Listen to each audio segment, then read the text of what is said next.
welcome to Anthony here from Mythical Ireland, who's going to give us a talk now. So you're very welcome to us now. Thanks, David, and thanks very much for the invite.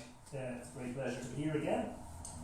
Slightly different circumstances than usual, but that's why we're having a little bit of trouble with the technology, just to allow people who aren't here, perhaps, who could have been here otherwise, an opportunity to enjoy the story. So, this evening's talk, in an awful hurry the other day, Francis wanted to know what the title of the talk was, and I come up with this Megalithic Mega-Myth. And now I have to explain what it means, and I may have a little bit of trouble doing that. What I'm after here from the outset are the stories connected with the monuments that appear to have or contain information that describes the monument or describes functions of the monument. In other words, that can we dare suggest that there are myths that were handed down and folk tales over generations that actually have their origins in the Stone Age. And of course my particular area of interest is the Neolithic. And so we're talking about an era that's between 6,000 years ago and about 4,500 years ago. So approximately speaking, starting at 4,000 BC and finishing at the advent of the Bronze Age, around about 2500 BC. The stories of the stones. This gizmo works now. Oh yes. So some of you may have seen Comet Neowise a short time ago. There was quite a lot of media coverage about it. It was a surprise comet in that it only started to do exciting things after it had gone around the sun and appeared in the northern sky from the northern hemisphere. Perfectly positioned at 1 2 a.m. in the morning time when you're on the roadside at Newgrange. Perfectly positioned above the entrance of the great monument. And so I am going to focus tonight more broadly on the monumental landscape of Boyne. You will know, hopefully, the monuments of Newgrange and Site of Dowth. This is really where the culture of the Neolithic in Ireland reached a creative, expressive, monumental zenith at the absolute peak of everything they were able to do in terms of a monument size and scale, the sheer numbers of monuments in the landscape, the refinement of them, the orientation and alignment of them, the construction of them. And of course, hand in hand with all that is the human factor, that while they may have been controlled to an extent by ambitious, zealous dreamers in the forms of rulers, that what they achieved was quite remarkable. Gigantic monuments of stone and earth that were to stand the test of time in an extraordinary fashion to come down to us in the 21st century. This monument, hopefully you will all recognise, is Newgrange. Now if you look at it, even a cursory glance will show you that it's not new, and you'll probably have figured out that it's not a grange either. So Newgrange only became known as Newgrange in the 12th century AD, about 8 short centuries ago, when the Cistercians came from Clairvaux at a time when the Irish Church was being reformed by St. Malachy and others. Mellifont Abbey was established nearby, a few miles up in the Mattock Valley, which is a tributary of the Boyne, in 1142. They gained possession of most of the lands in the area, and they set up farms or granges. And the new grange should actually be pronounced in French, should be la Newgrange. So for today, I'm going to concentrate more on the ancient names of the monument. which are principally Sheedenbroga or Sheonbroa, Bruna Boinne and Brumach, and we'll explain a little bit about those and the relevance to today. Newgrange's slightly less famous sister is Dowth, and this is extraordinary because Dowth is a bigger monument. There's more stones. There are 2 passageways instead of 1. There are 18 satellite passage mounds around it, and of course that's only within the limits of the field that was excavated. Excavations began in 1962, led by Professor George Ogan, the same year that excavations began at Newgrange by Professor Michael O'Kelly of University College Cork. Now, just to speak purely in monumental terms and in archaeological terms, Dowth represents a sort of a significant gallery of megalithic art. It contains more art in a single site than any other site of its age anywhere in Europe. It's really an extraordinary place. If you haven't been, highly recommend that you go there. You can't get access into the passageways. They're closed to human traffic, and obviously with the current situation ongoing, Newgrange, access to the interior of Newgrange is also off bounds at the moment, but hopefully that will resolve itself. The third, and perhaps least well known of the 3, is Dowth. In a forlorn sort of what you would call sleeping state. It's dormant, not subject to the archaeological rigours of the modern era. However, I hope I will have a slide later to show you that does not mean it hasn't been investigated in recent history by so-called archaeologists. Dowth for the moment still retains most of its secrets. So I want to talk today more about mythology and less about stones and archaeology. When I was a youngster, I visited Dowth and Newgrange on a school tour, and one of the things I remember about it was climbing up onto the top of the mound and just thinking, of course I was only a small fella at the time, and I remember thinking, I can't believe this is man-made. It feels like a hill, that I have walked up. And so that is the monumental scale of the introduction of the story, that these things were truly gigantic. But I want to talk more about the mythology. So when you read, I should say at the outset that I'm glad that my friend and co-author Richard Moore is here with me today. He takes a lot of the blame for starting me down the path of investigating mythology, because when we met 21 years ago, Richard wanted to know about astronomy, and apparently I was the local expert, and he came to consult me. But in the first conversation we ever had, he showed me drawings of curbstones from Dowth and wondered whether they perhaps depicted constellations, and immediately got me excited. And then I realised that here was a man who knew a lot of the stories about the Boyne Valley. These were to prove a significant inroad into understanding the monuments. So I wanted to put my sort of stall out from the very beginning, and that is, those of you, of course, who don't know my work already, those of you who do will know my feelings. And that is that I believe, personally, that a great deal of the mythology does offer an insight into the prehistoric mind. There are different camps in the academic sphere. There are the nativists and the anti-nativists. The anti-nativists will, of course, warn you off and say, no, don't listen to any of that. What happened was that the monks were well travelled around Europe, and they encountered lots of literature on their way, and all of the Irish myths that you see composed on vellum in the monasteries of Ireland in the Middle Ages were in fact inspired by these European epics. And of course, if they weren't inspired by their myths, they were inspired by the Bible. And there was a serious contortion of Irish mythology that went on in the Middle Ages to try and make the Irish story fit with the worldview of the ecclesiastical scribes, who were very, very intensely uncomfortable at times with the notion that the Irish believed in this set of deities, this pantheon of gods going back into the mists of prehistory, the Tuatha De Danann. So uncomfortable were they that at times they tried to demonise the De Danann, saying that they were fallen angels or demons. At times they tried to humanise them and say, no, they were just humans, they lived and died ordinary human lives.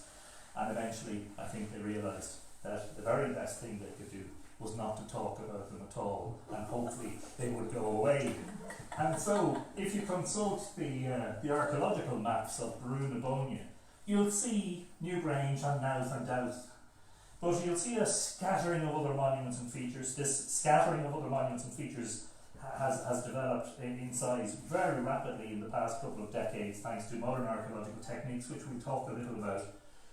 But if you look at a map, you'll see this quite substantial satellite mound is referred to as Mound B, and that follows the tradition of the early archaeologists who put letters on everything. And so when you go to Loch Crew on the equinox, you go to Cairn T, formerly known as the Cairn of the Tallaght. When you go to Boinne, you'll see Mound B, formerly known, thanks to James Ferguson's rude stone monuments. He says that the locals call this the Dagda's Mound, and that in fact this was the mound to which Dagda went after he was booted out of Newgrange by his son. And so, to me, that gives the whole thing a very different complexion. No longer is it an empirical thing, a letter on a map. It actually has a story. There's a story, and the story begins with Newgrange itself, Sheedenbroga, should I say, not to use modern nicknames. Sheedenbroga was, according to the earliest stories, the home, the abode, the mystical, otherworldly abode of the chiefs of the deities. Depending on what story you read, those chiefs are Dagda, also known as Yuki Ullahar, which means Yuki the ample father, or the great father, believed to have been like a father figure, father of the gods.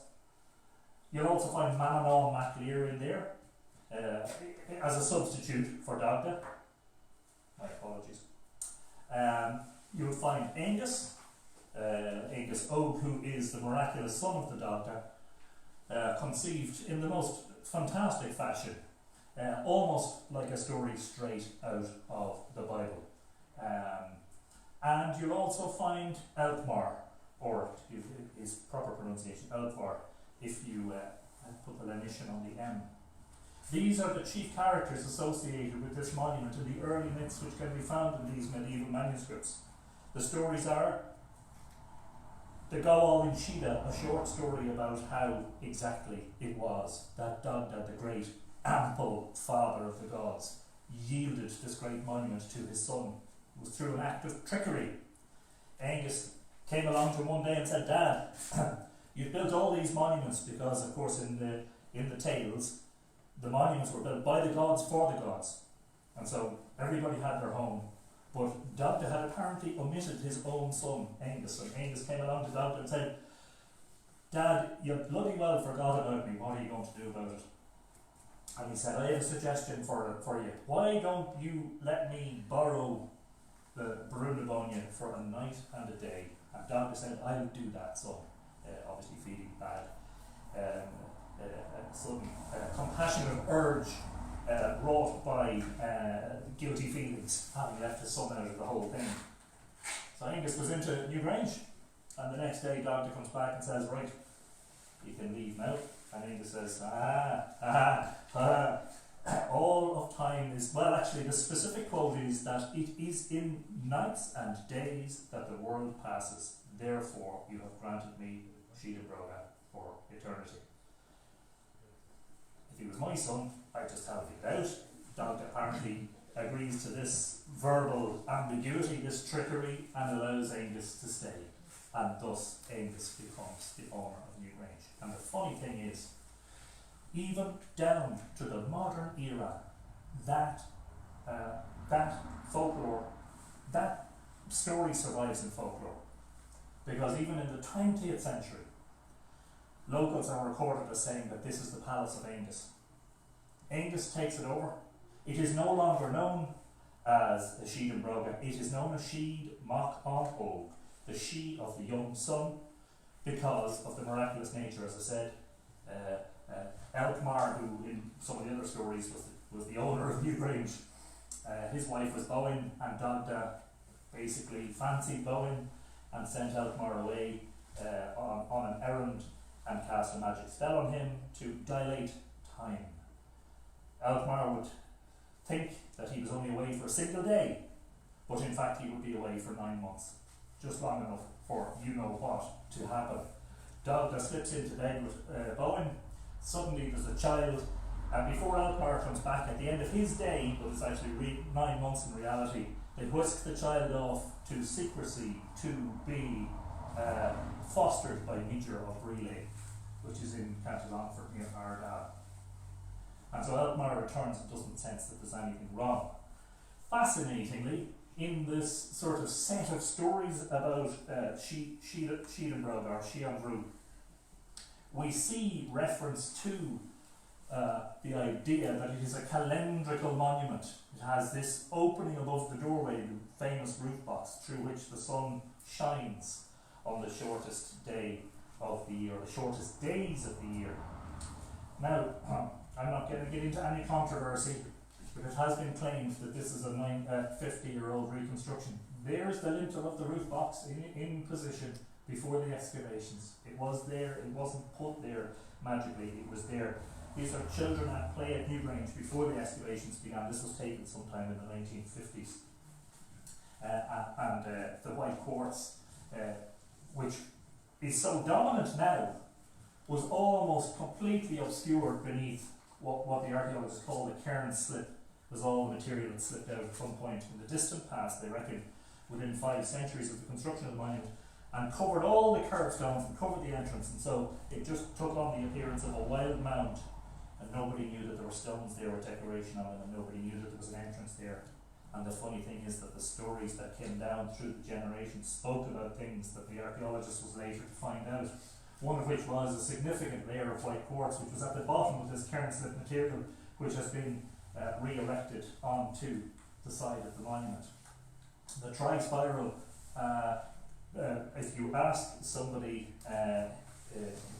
perhaps one of the guides at Newgrange, if you ask them what is the meaning of the triple spiral, you'll be told that, we've probably been given 1,000 meanings by people, and that in fact the monument reflects back the concerns of the visitor to them. The spiral happens to be a very, very good representative symbol of solar movement from solstice to solstice, from brightening to darkening, and from the short days back to the bright days again. That is one possible interpretation of it. So this is the palace of the gods, as it were, because that's what we have to see in Sheedenbroda. She is generally translated as an otherworld mound. In other words, a place from which you get transported into a different realm. And broga from brew or brug, meaning a palace or a mansion or an abode, the abode of the gods. It is suggested that mere mortals were prevented from entering Newgrange by this giant door slab which was moved over in front of the doorway, but the roof box was the place where the gods entered and left, and perhaps also the ancestors, because that was a big part of what happened to Newgrange. And at the back, a stone with cosmological concerns and cosmic concerns, with a line through the middle almost signifying the division of the monument into 2 halves. And in fact, if you join the line in the middle of the curve, if you look at a plan of Newgrange, and I'm sorry I don't have a slide to illustrate this, if you look at a plan of Newgrange and you actually join this line with this one, dissecting the monument, you will find that not only does it dissect the chamber, but it actually intersects the stone in the chamber that contains the triple spiral symbol, which is very interesting. How this relates to the mythology is a little bit more convoluted, but there are stories about Orion, I think, and dogs, Ethna entering Newgrange in the form of a dog, perhaps referring to the dog star Sirius, which in the Neolithic, at the time Newgrange was constructed, shared the same declination as winter solstice sun, meaning that every night that Sirius was visible, a viewer in the chamber of Newgrange could see it passing through the roof box. But that didn't happen after a couple of centuries because of a slow wobble of the Earth's axis called precession of the equinoxes. And Curse 67, the other of the great decorated stones of Newgrange. Again, if you put a horizon across these spirals, what you have is the movement of the sun from solstice to solstice, because every day the sun's arc in the sky from winter to summer grows and grows and grows, and it's a very, very neat way to join all that up as one continuous movement. To imagine perhaps that the night, when the sun is beneath the horizon, that it does the same thing, the otherworld or underworld journey of the sun. And when Avergin or Amergin and the Milesians came to Uisneach, am I right? I think so. When the Milesians came to Uisneach, Amergin, the poet, the spiritual figurehead of the Milesians, was the one who was successful in introducing them to Ireland against the Danes, because he pleaded directly with the tutelary goddesses. All the other brothers wanted war. They wanted blood and they wanted war. Amergin wanted to negotiate as a spiritual figurehead, as a priest, as it were, as a bard, as a poet, as someone with wisdom. Éarú said, "If you name this island after me, I'll let you have it." And indeed he was true to his promise. And she said to him, "From the setting of the sun to the rising of the sun, there is no better land."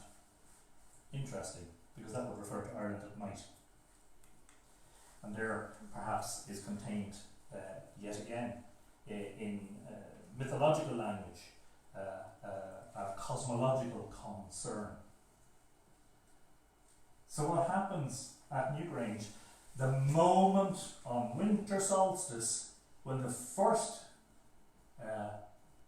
little piece of the sun makes itself known above the hill called Red Mountain. This is one of the great standing stones outside the entrance of Newgrange. They're a later edition, the Bronze Age. At this moment, we're watching a profound event happening, which is that in the Neolithic, this standing still at the sun is progressing down the horizon every day as it's rising, and it's getting slower and slower and slower, and eventually it stops in this place, and it stays there for a few days, and then it starts to turn back again. There is a declaration at this moment that the sun has stood still. We know that it's doing what it's supposed to do. We've predicted it, probably to the day, because they were very good astronomers. We've predicted it, and now it's going to turn back again. And when it turns back again, the miracle of the new year, the promise of future growth, the promise of the end of winter, the promise of the coming of, the earliest signs, of course, the lambs, etc., snowdrops and all that stuff in the spring, but later, a bountiful harvest. As an agrarian community, the people who built these monuments were acutely aware of the movement of the seasons, and that is, I think, embedded into the mythology. So, what is actually happening in the Goal in Shida, the story of how Dada yields Newgrange to his son, is a story symbolic of the ending of the old year and the beginning of the new year. The son, the dying son of the old year, is basically saying, I yield now in your place. And the new son comes along with the promise of vibrancy. The youth who wants to grow and to mature, the old man is leaving. Somebody once said, and I can't remember the source, somebody said that they asked a local man, sometime in the 20th century, what does this symbol mean? What does this tri-spiral mean? And the man said, well, do you know what I heard? He said, I heard that one of the spirals represents the old sun and the days when he is stronger. One of them represents the new sun and the days on which he is stronger. And the third one represents the days upon which neither is winning the battle. And I thought that was profound and is perhaps closer to a true insight into the monument than a lot of the other theories you would have read about that stone. So here's a picture inside the roof box. This is the roof box. Now the bar is part of a modern structure. Obviously the metal bar has no place in the Neolithic structure. That wasn't put there originally. What we're looking at here is this magical beam of light here. We'll see a few more pictures. So again, camera's in the same position but looking up towards the passageway, so the roof box is on this end of the photo. And you can see there's an upper beam and you can see there's a lower beam. So what the roof box does, this is actually a 3D image created by Sean Doran, a 3D model of the passage, and you can see how, as it's sinuous, like it's snake-like, it bends. Those bends narrow the beam until it's into the chamber. And here's the upper beam, and here's the lower beam. This is the beam that does the magic. This is the one that enters the chamber. This one doesn't reach the chamber. And again, it's like there's a doorway for mortals, and there's a doorway for something greater, perhaps the deities. And here's a view from inside the chamber as to what you see. Some of these are pictures of the simulated light. The OPW has set up an artificial lighting system to simulate what happens. Some of them are real light. This is simulated, but this is a picture I took last winter solstice.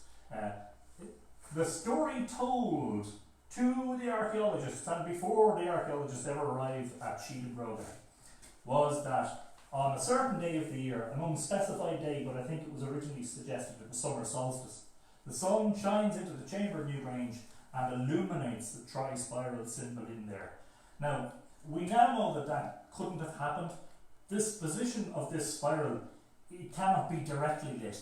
But what can happen is it can be indirectly lit, and of course, I've been in Newgrange once on solstice, but we had a watery sunrise.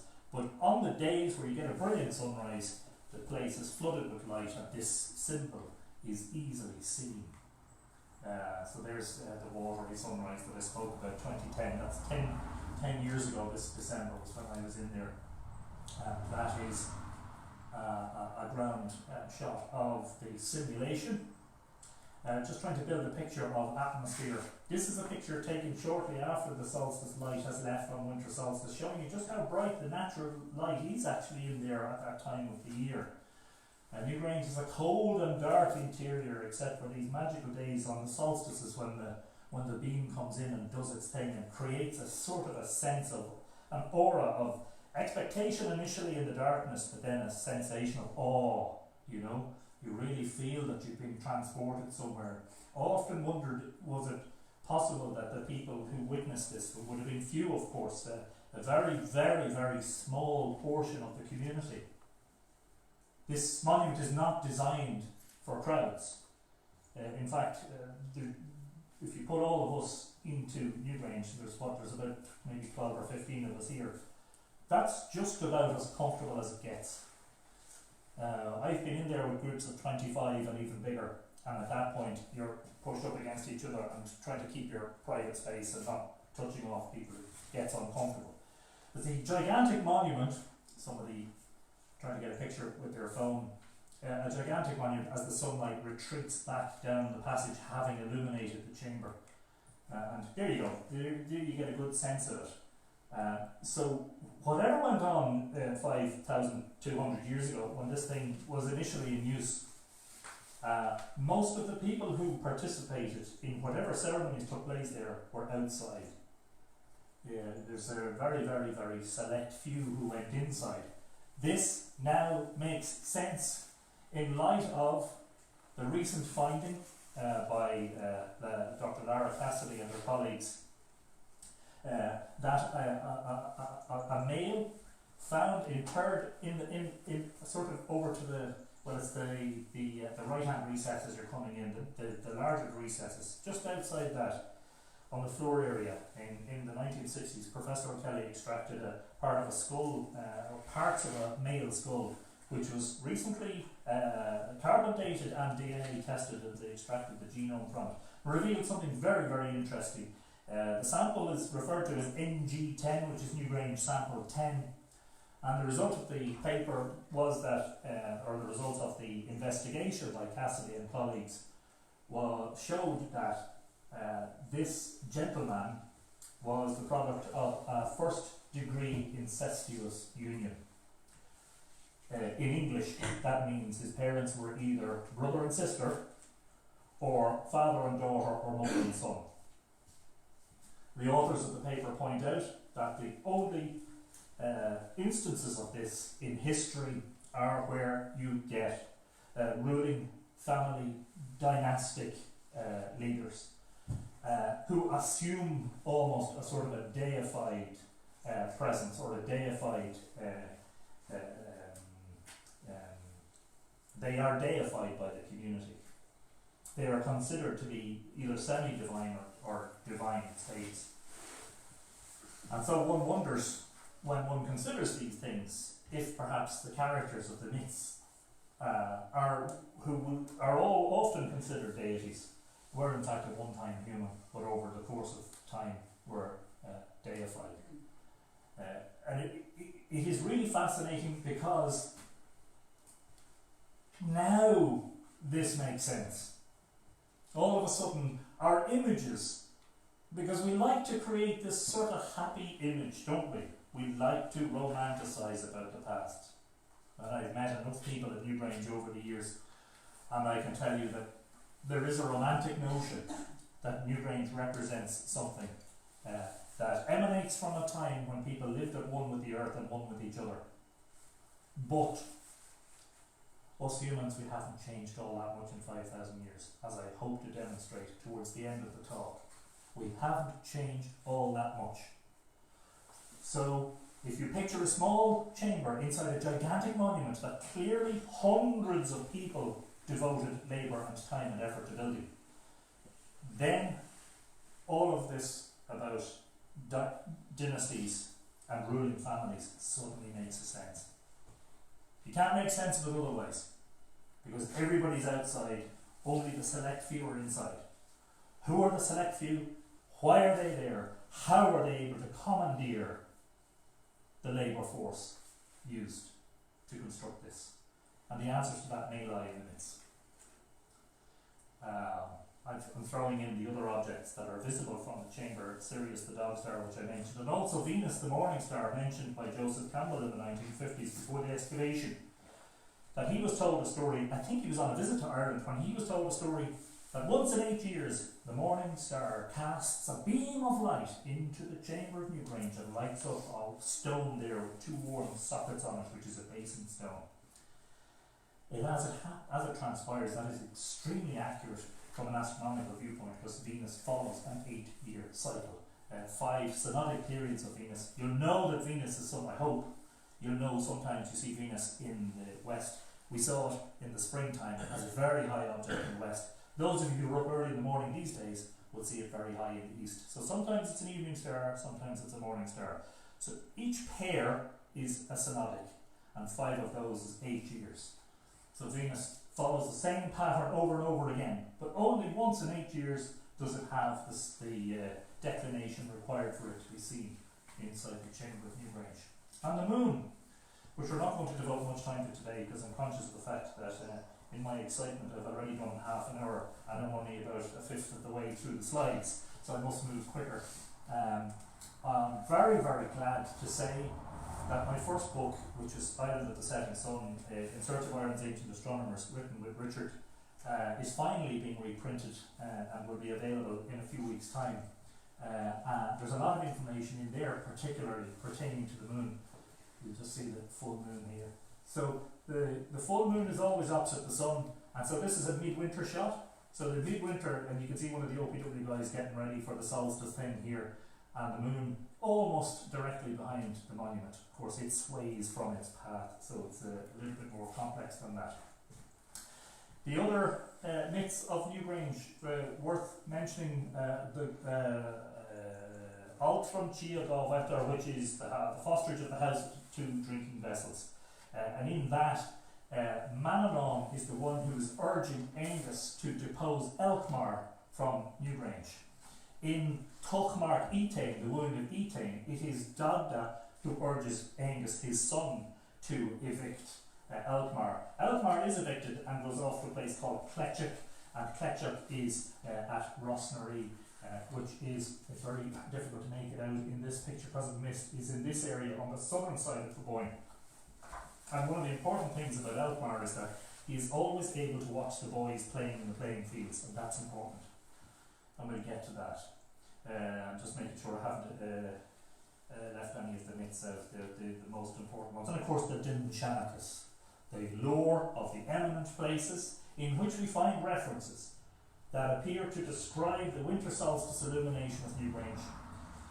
When Dagda, who is the sun god, enters the house of Elkmar, which is Sheena Broga or Newgrange, And as he does so, he makes the sun stand still in the heavens.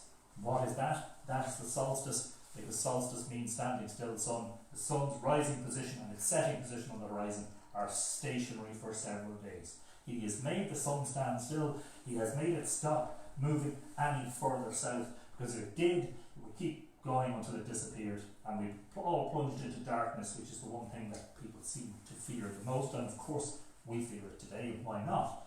Because we need the sun absolutely for everything that we do. Our existence is completely tied to it, completely, but yet we're somewhat divorced from it these days. We don't watch its movements acutely the way people did at one time in the past.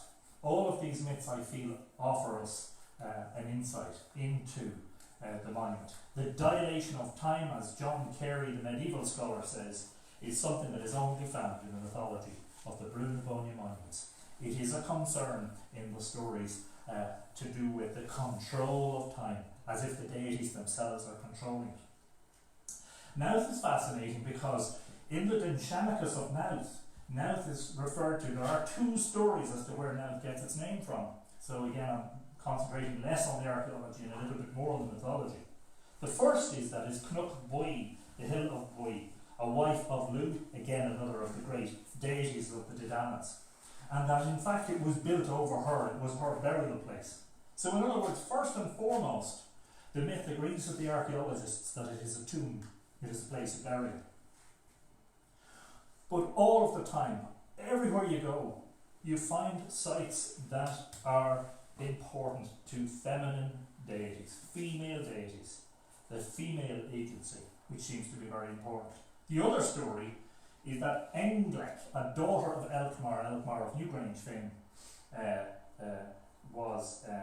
she was a lover of Angus, and Angus was off with the boys one Samhain, playing with the boys in the playing fields, and Midger, who also fancied Englec, came along and stole her away. And when Angus came back, she was nowhere to be found, and he was inconsolable, and he performed a bizarre ritual in which he placed blood red nuts, or presumed to be kno or the hazelnuts, onto the ground, which is considered by some scholars to be a metaphor for the placing of the bones of the dead. It's something you do in memory of somebody who's gone, rather than in the hope that somebody's still around. So very interesting astronomy at now. The pillar stone, or the gnomon, which is made of sandstone outside the western entrance, lines up and casts a shadow onto the vertical line on the entrance curbstone roughly at the time of the equinoxes. This is the eastern entrance, also has its pillar stone and a vertical line in the middle of the curbstone. The eastern passage, unfortunately, the souterrains and early Christian structures interfered with that quite a lot. The eastern chamber has not seen the light of the sun or the moon probably for centuries, possibly even since prehistoric times. My dream is that someday in the future we will remove this concrete wall and we will perhaps disassemble some of the early Christian structures and allow the light back in again. Here's the western passage at now being illuminated by the sun around about the time of the autumnal equinox. An event that happens every year but is very, very seldom witnessed or recorded. It doesn't have the same special nature as Newgrange because it doesn't have the separate roof box entrance. This is a photo I took last autumn. I'm behind this, so apologies, but I'll just go back for a second. So in this picture that I'm about to show you, I'm actually positioned behind that curbstone, looking out at these stones. And I got permission, of course, and it was cloudy and a big storm came in and heavy rain and the darkest sky I ever saw. And the person was with me said, "No, you're not going to see a sunset." And I said, "Do you know what? I think I might." And I waited and I waited, and we did. This was October the 11th or 12th. So the idea that Nowth's passages are aligned to the equinoxes is not true. This is a couple of weeks at least. It's 18 or 19 days after the autumnal equinox is when the alignment is actually more likely to be accurate. What does that mean? There is an underlying astronomy to it, perhaps a little bit too complex to talk about today, and we want to concentrate on the mythology. That's now its eastern passageway, so longer than Newgrange. In fact, the longest passageway of any passage tomb in Europe, I believe. It maybe looks like I'm in there, but in fact I'm at a metal gate and I've got the camera wedged between the bars, just in case you're wondering. I zoomed in there. One of the reasons now this is inaccessible to visitors is because right at the end the stones lean in to such an extent that you actually need to crawl on the ground to get in there. So it's not a very practical space into which to bring people in and out. One thing that's worth saying about now is that it is a multifaceted complex. It was used and reused over the generations. It became a very, very important place in the early medieval period as the capital of the Kingdom of Northern Brega, and was fortified and used as a local sort of seat for the king. And here's one of the passage mounds, the satellites. Tomb 4, this is ingloriously called, and something that I hope Richard Moore will be noticing. Anyway, there's the evening star, there's Venus, and you'll see that the moon is almost above Orion. He almost has it in his hand. This is very significant to the astronomy of the Boyne Valley, where the moon crosses, and the moon and the sun cross the Milky Way or the heavenly Boyne River. And another nighttime shot, again the moon in the hand of Orion. Very, very significant moment from the point of view of a zodiac, because Taurus is here. Here's the horns of Taurus, here's the head of Taurus, here's the Pleiades, the shoulder of Taurus. Here are Castor and Pollux, the twins, Gemini, the constellation of Gemini. But for a moment, when it's between the horns of Taurus and the feet of Gemini, the moon and the sun are actually in the hand of Orion and in the Milky Way. Very significant in terms of Irish mythological characters like Lugal Fodda and Cuchulainn and Fionn McCool, among others. Almost as if he is the one who's controlling the sun and the moon across the sky, and this fits in nicely with the concepts that we discussed earlier about the dilation of time mentioned in the mythology. If for no other reason than to see the wonderful collection of megalithic art, you should absolutely make it your business to go to Dowth. Fabulous. Sundial, who knows? It's been suggested there are several sundials at Dowth, including this one. We don't have the time for the argument now, but the idea is that you put your gnome on here and it casts shadows. The problem with this is that this stone is a vertical face and is in the wrong position for it to function over the course of a year as a sundial. So what does it mean? Well, answers on a postcard, please, to the fed up guides at brunabogne.ie who answer questions every day, and the thing is, they regularly get people who actually claim wholeheartedly, I know exactly what this means, I'll tell you exactly what this means, and want to engage them in an hour-long conversation, not knowing that the guide has heard it all before. Heaven's mirror, perhaps. The Egyptian sky goddess Nut, said to be represented by the Milky Way, and there's a sort of a symmetry going on here. It's like the sky on the ground, and I keep thinking of Milky Way and Boyne River. Balach both in the way of the white cow, and of course we shouldn't be surprised to hear that that's an old Irish name for the Milky Way. The calendar stone at Dowth, which ostensibly can be used to calculate subunits of an atomic cycle. 22 crescents and 7 full moons makes 29 days of the synodic month, and as the moon goes through its month, you count using this sort of snake-like, this serpentine counter system, and you count 31 months and 64 months when you go back, which is 5 years of the solar period, tying in, roughly speaking, with the appropriate number of lunations. What does the rest of it mean? There are a few sources that deal with that. One of the best, in my opinion, is the Stars in the Stones by Martin Brennan, who has a cosmological or astronomical explanation for a lot of the artwork at Dowth. Again, principally the idea of a place of burial, and we know from the bone fragments that have been tested, we now know that yes, in fact, the bones, certainly NG10 at Newgrange, was buried there in 3200 BC. The timber structures which were added later, Groove were late Neolithic timber structures. This one unearthed by George Ogan and Helen Roach at Mouth in the 1990s, in the latter part of the investigations there. We now know this is one of a number of what are called four-poster structures, and it is assumed that the central four posts within the circle supported a platform upon which human remains were placed for excarnation or stripping of the flesh by the birds. And so we have to leave now for the moment, and the majestic Boyne in the background. By the way, as a strategic location, it is superb, offers commanding views over the landscape, and there's the Hill of Slane in the background. When we're not finishing our exploration with Dowth, but we're finishing our exploration of the mega-myths, of the mega-mounds.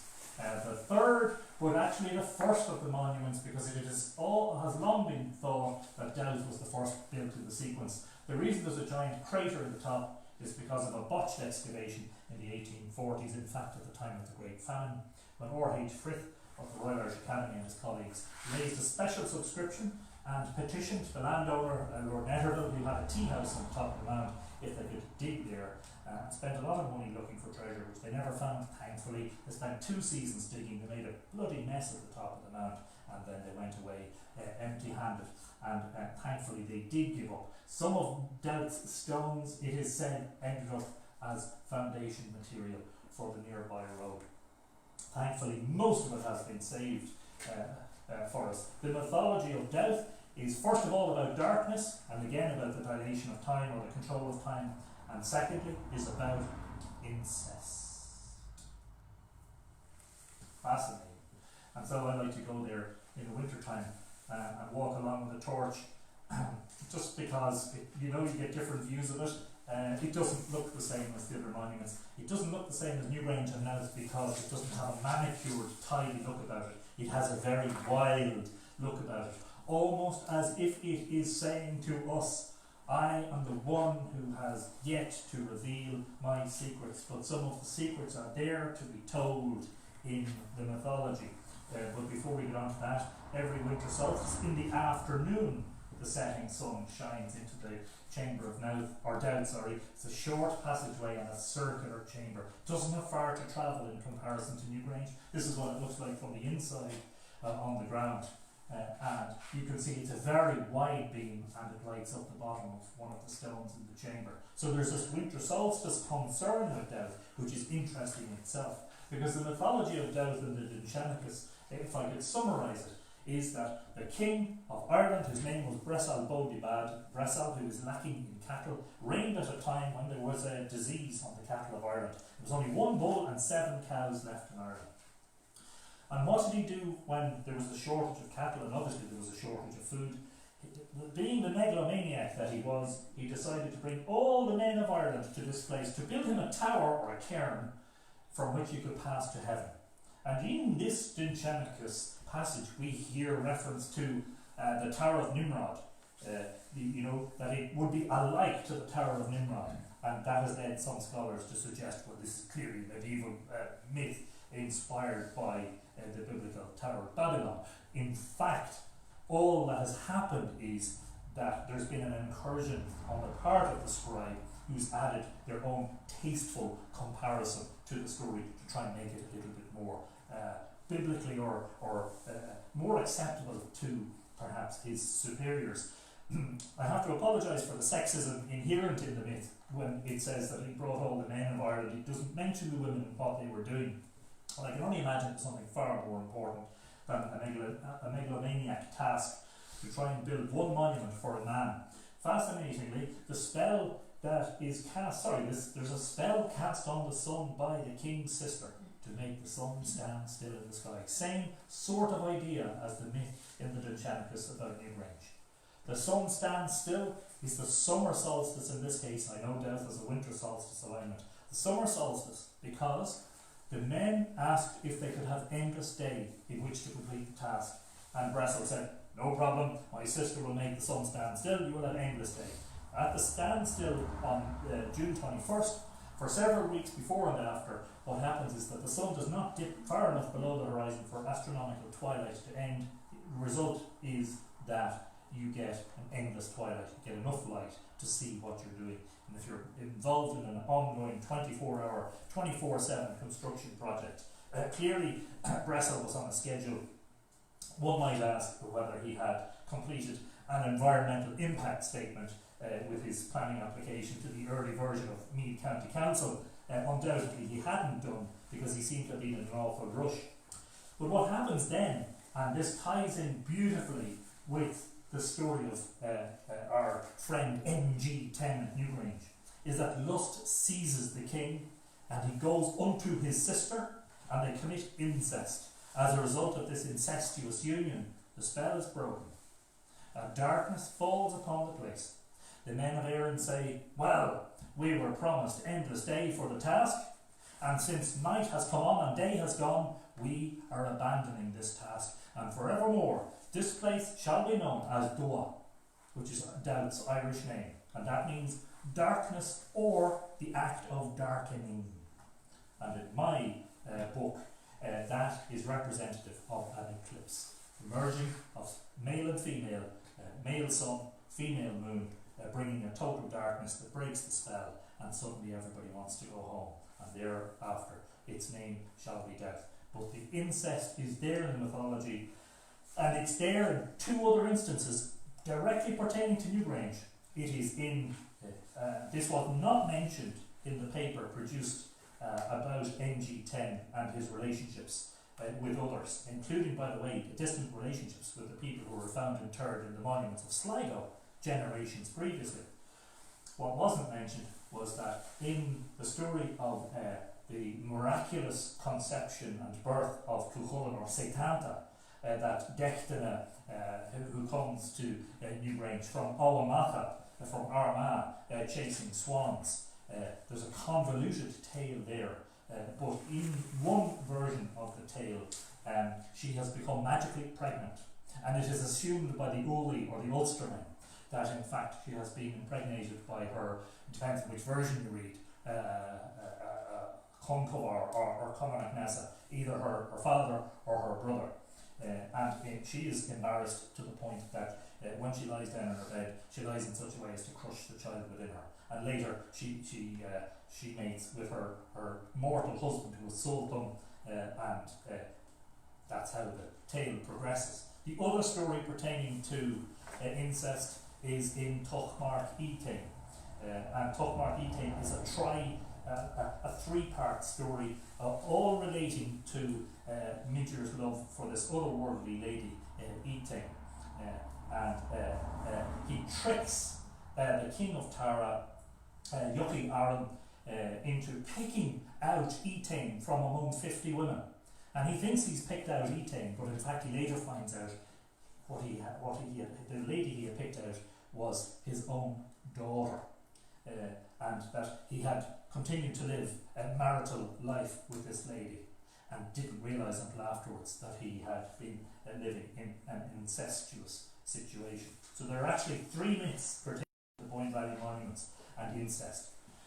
This is why I'm after the theme of myths that appear to describe, as I said, aspects that are now, even at this stage in our exploration of these monuments, we are now finding that the myth is being held up by the science. Whether that's accidental, I'm not going to try and answer that. Stone of the Seven Sons possibly portraying an eclipse of the sun, which would fit in nicely with the mythology if that were the case. Again, that's back into the region of speculation. A fitting picture to end our exploration of Dowth. Dowth in shadow, Dowth in darkness. Dua. The Dowth Henge, and the reason this is important, site Q, the Dowth Henge at Dowth Hall, the second largest embanked enclosure in Ireland, second to, I'm wrong, third largest after Rathmave and Ballynahattie, the giant stream at Belfast. The reason this is important is because myself and Richard in the year 2000 observed that the two breaks in the banks line up with sunrise on summer solstice, and this is a drone image taken a few years ago in the morning of summer solstice. And we were told by local archaeologists that this entrance wasn't original, that this was probably broken through in modern era to facilitate the movement of farm machinery and cattle. However, we then, by the totally miraculous circumstances, we met Professor Ronald Hicks, who was an expert in Irish ages. He said, no, I think that's original, and I wrote about this in 1985, and I speculated that these are aligned on the solstices, and I'm very glad that somebody has actually finally seen and photographed it. And so we get on to the sort of final discussion of the day.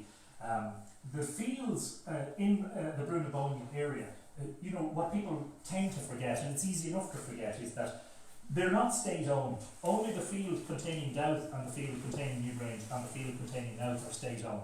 Everything else is private farmland, and there are dozens and dozens and dozens of monuments. In fact, in the Bend of the Boyne area, the core area, there are at the very least, or at last count, 132 prehistoric monuments. That's not counting all of the medieval stuff. And so you look at these giant fields, and it's very easy to say nothing going on there at all. And so that field is this one here. This one you can see certainly is something going on. This is Site P. The joke about this one is it's called Site P, but it actually looks like Q. And on the old maps it was marked as Site O, until somebody realised you can't put O on an archaeological map beside another ring, because it just looks like another ring. And so they eliminated O from the schedule. And these things are miracles where modern archaeological research is concerned. Drones cheaply available, but only in the last 7 or 8 years. I mean, these are just a thing that have just revolutionised archaeological research in so many ways. Much cheaper than, what you pay for a second-hand drone, you'd probably pay to hire an aircraft for an hour to give you a sweep of the landscape. And so during the drought of 2018, this is the aforementioned Site P. You can see that it's very parched, and you can see the bright areas which represent stone or bank, and you can see the dark areas which probably represent a ditch. And now we begin to see sort of the structure of this henge bank enclosure. And then while flying on the evening of Tuesday the 10th of July 2018 at 8:47 p.m. in the evening, I discovered this in the field of wheat that was growing immediately. So this is Site P, immediately west of Site P. This is the site that has become known as Drone Henge, a site that is believed, from an archaeological standpoint, it is actually almost a carbon copy of its earthen embanked neighbour, except for that it was built in such a way that there were timber posts, rings of them, 2 rings, concentric rings on the outside, and then these double segmented ditch features on the inside. It also has the annex, that little extra crescent like Site P has on its end, and this porch-like entrance, which has been described by archaeologists as a possible ticket office. What was going on in here? Well, again, we rely on the old stories and the mythology to tell us those things. Enoch sites, gathering sites, assembly sites, which are sort of given a lot of prominence in mythology.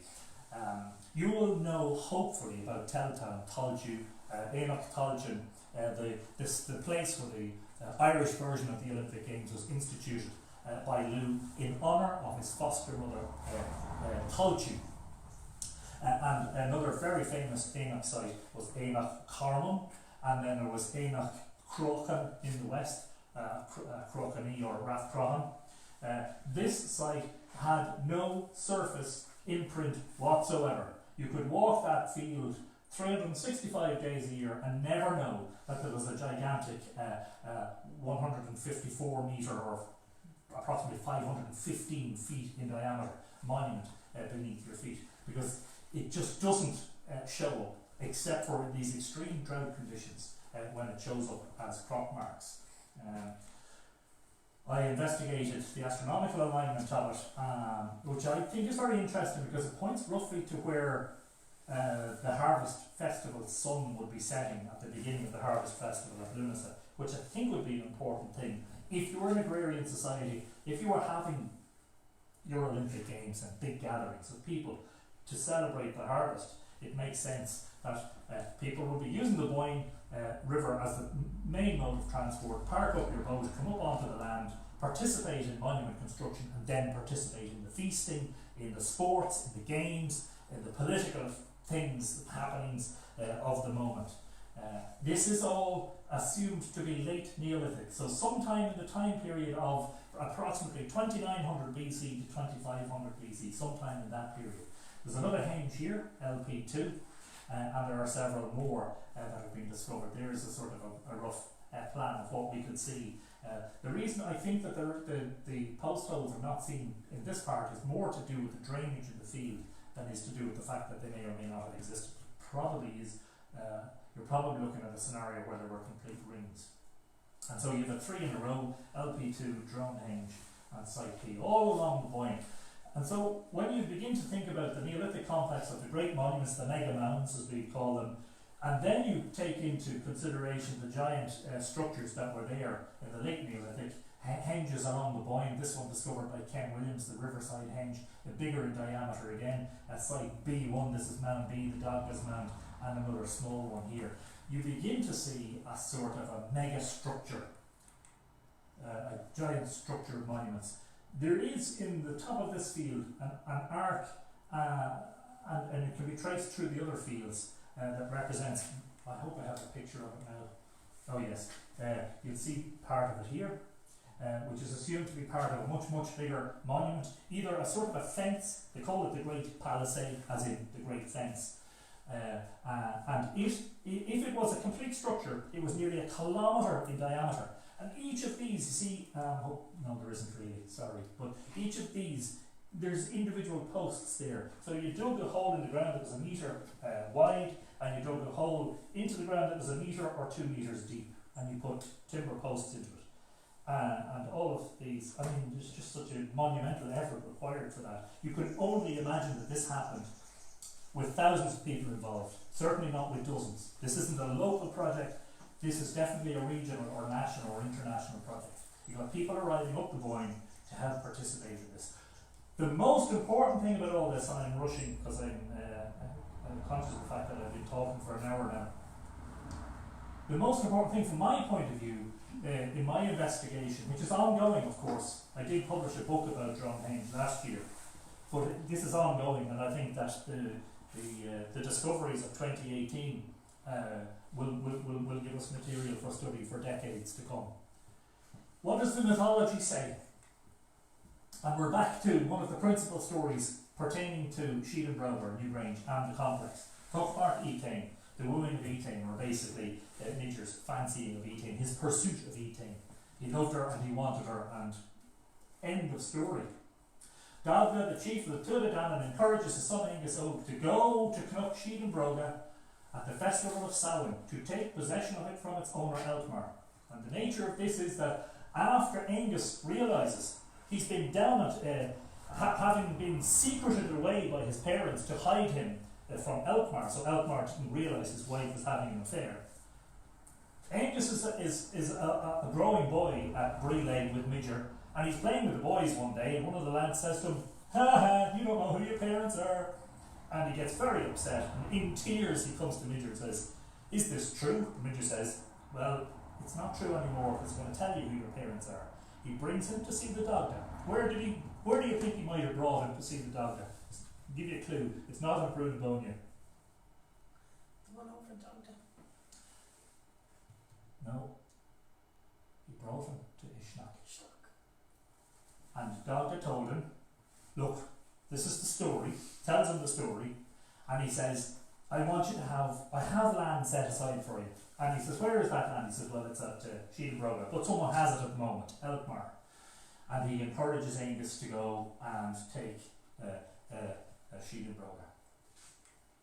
Eltmar, this is a quote from the myth, "Eltmar will be at Cnoc Sheedenbroga with no weapon but a fork of white hazel in his hand. He will be wearing a cloak with a gold brooch in it, and he will be watching the 350s of youths at play in the playing field." Now, I've made a lot about the statement about the fact that Samhain was supposedly a time of peace and not enmity. You put your weapons away, and you didn't do any of that. No heads rolled at that time, according to the myth. The fork of white hazel is a very potent symbol. It's the symbol of a druid, a diviner, also a symbol of kingship. But here we have a statement that he will be watching the 350s of youths at play in the playing field. So what's going on there? In the Dinshanachus, in a story about Rath Cruachan, So this is about Rathcrohan over in the west, over in Roscommon. It asks, Rathcrohan, whence the name? Not hard or not difficult to say. Niansa, which you'll see quite a lot in the Irish myths. The poet always says, where does the name come from? And somebody always replies, not difficult, that. It's almost a little bit like a pantomime, you know? He's behind you. Oh no, he's no, yes he is. Oh no, he isn't. Not hard. Crochel or Crochan Crojarug was the handmaid of Etain who eloped with Midger of Brelake from Fremen from Einoch Eingusa. And that's from the Rennes Dilation, a manuscript in the library of Rennes in France, translated by Whitley Stokes in the late 1890s, in the late 19th century. Einoch Eingusa. Suddenly there's a mention of an Einoch site pertaining to Angus, the guy who took over Newgrange. Where could that be located? Where else but Boinne? Oh, that's off the side. I do apologise. I'll read it to you anyway. The three major Einoch sites, according to Laura Mohira, which is the oldest, it's a 12th century manuscript, the oldest manuscript that we have extant with Irish myths in it, were Einoch Crochan, Einoch Talchin, and Einoch Imbroga. I was stumped when I read that when I was researching for the Dronehenge book. The reason I was stumped was, why haven't I read that in any book about Boyne? There's an Einoch site at Boyne. Surely that's important. These assembly sites correspond with major monument complexes at Rathcrohan, Crothan and Roscommon, a major archaeological complex. Towtown, the site of the Irish Olympic Games, mentioned already, a monument complex in Meath, along a tributary of the Boyne, the Blackwater, and the now famous world heritage site of Boyne. And so we have stumbled across, in the mythology, references to Einoch Eingusa and Einoch Imbroga. You can't see it, it's updated the screen, my apologies about that. Einoch Imbroga. Even now, this spring we had a drought, and again I had the drone up, and this is a field very close to Newgrange where things are happening that are very exciting and possibly archaeological. The large white circle, possibly / probably a denuded cairn or mound beneath the surface. Linear patterns which can only be assumed to be archaeology until at some point it is proven that they're not, and a possible circular enclosure in the middle. And you can see, I hope you can see these, which are the arcs of the Great Palisade. This is grass. David Clarke will know that it is a very rare occasion that it is so dry that you can see crop marks in grass. And that's how dry it was in the Boyne Valley this spring. This is an enlarged image post-processed by Steve Davis of UCD using D-stretch. And you can see the individual posts. Now I just want to labour the point, but there are hundreds of these. In the Neolithic, when you're digging a metre and a half into the ground, a metre wide, you're not digging that with a bulldozer, you're not digging it with a metal spade. Metal hasn't been discovered yet. You know what you're dealing with? You're digging it with tools that are made from cow scapulas, as in the shoulder blade of a cow, and you're digging with antler picks. That is hard graft. That's not the sort of hole that you dig in half an hour. And that, I think, gives you an insight into the monumentality of the task. Anyway, back to the myth. When you are at the henges, and it was Tom Condit of the National Monument Service pointed this out, and brilliantly led me to look in the other direction. He said that when you're on the floodplain, looking up at Newgrange, it is the highest point of focus on the top of the ridge, fixed among the stars, and it is absolutely right. From almost every part of the complex, the late Neolithic complex, actually, from every part of it, you're looking back and up at Newgrange. Newgrange is the pinnacle. But I wanted to know, following Tom's statement, I wanted to know, what was Elkmar's view like? Elkmar is here, and I'm assuming in Tuchmark Etain, and I've said this, I'm assuming that Elkmar is standing on Newgrange, on this flat viewing platform on the top of the monument. Not in front of it, not inside it, not down from it. He's actually standing on it. What he has in front of him is a sweeping view of a vast complex of monuments. So, to give you an idea, from Newgrange to the river is a kilometre. This is the Great Palisade as it has been traced. Again, from west to east, that's a kilometre. We are looking at a vast complex. The four-poster that Ken Williams found on the night we found Dronehenge, LP2, this is something called the Hidden Henge, the Riverside Henges, the Great Palisade, another mortuary structure here, and a late Neolithic cursus monument, part excavated by Geraldine and Matthew Stout in the summer of 2018 at the time of the discovery of Dronehenge. What you're looking at is a complex of monuments that they were likely to have been standing at the same time. They respect each other's boundaries. None is built on top of another. The assumption is these were all standing at the same time. That offers you an insight into just the scale of human labour needed for this complex. But anyway, I wanted to suggest something, and that is I wanted to demark the zones. So the Great Palace is very difficult to see in this image, but there are actually three shelves or terraces. There's the lower floodplain, which is very flat and contains an awful lot of the henges. There's a middle terrace. Actually, just here, when you're walking down the field towards Dronehenge, the field suddenly drops down and you're on the lower level. There are three levels. It's very obvious over here at Site B. This is like a cliff-like bluff where you fall down very steeply onto the lower floodplain. So three regions: the flat lower floodplain of the Boyne, the middle terrace, and then the ridge upon which Newgrange sits. And I suggested that this is the zone for the living.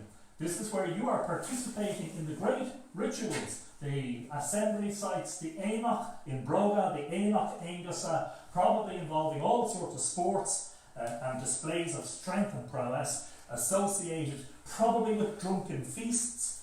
A lot of pig bones found in the vicinity of Newgrange suggesting pig bones predominating over cattle bones suggests feasting. That there's political ceremonies as well, that's described in Éineach, at Éineach College. And of course that you're probably involved in certain sombre ceremonies. So people died during the building of these. People perhaps died in the, perhaps there were sacrifices, perhaps there were people participating in some sort of a bloody early version of hurling or something, in which you had to beat the living daylights out of somebody, you know. From the region, once you're here, you're okay. You're alive and kicking, and you're playing. These are the playing fields. Then you move behind the Great Palisade and you encounter what we assume to be mortuary structures for dealing with the deceased. And so I call that the zone for the dead. The fence, the Great Palisade, may be symbolic. It may be symbolic. It maybe separates these zones. It may also have been practical. It may have been a way of keeping these guys from participating in the stuff that was much more sombre. And I think as you went up the terraces, the numbers got fewer and fewer and fewer, until you got to the pinnacle of the complex. And you got to the zone that can best be described as the zone of the ever-living, exemplified by the name of the monuments, the She, the other-world mounds. The mounds where we know the bones of the dead, some of them, the elite perhaps, were placed. The mound from which the deceased were drawn out perhaps into another life, in another realm, in another world.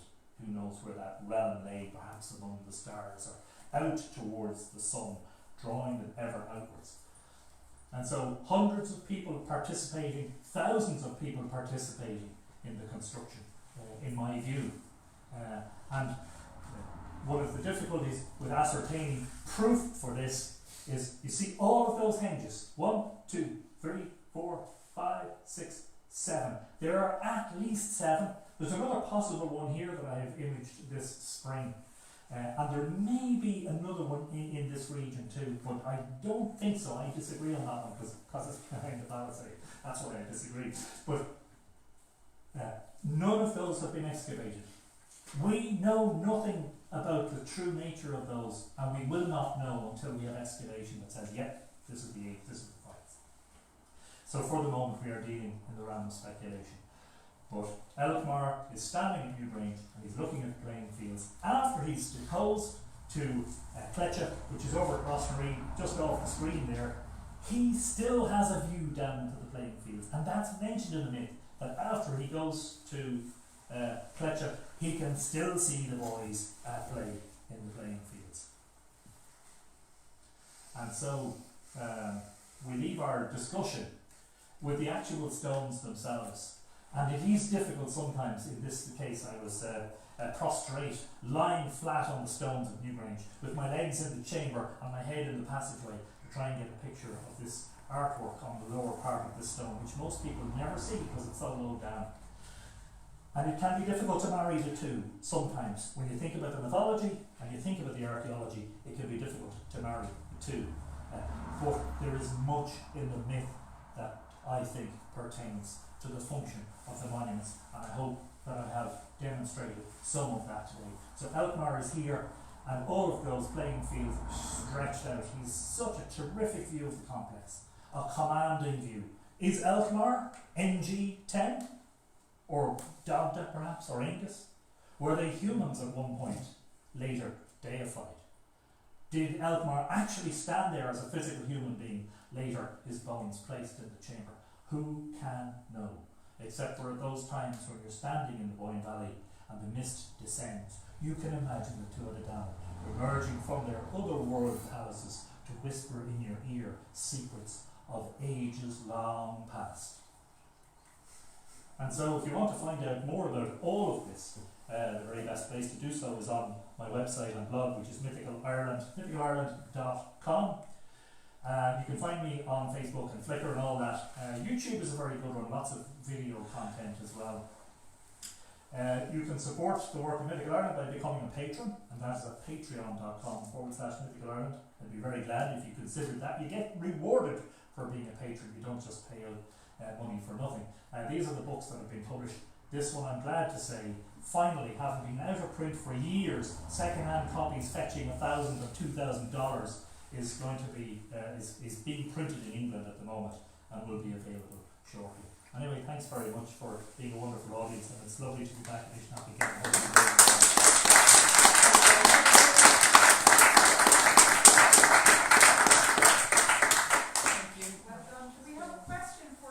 Somebody online, Pilar, and she asks, is there a map available of the great structures of the monuments?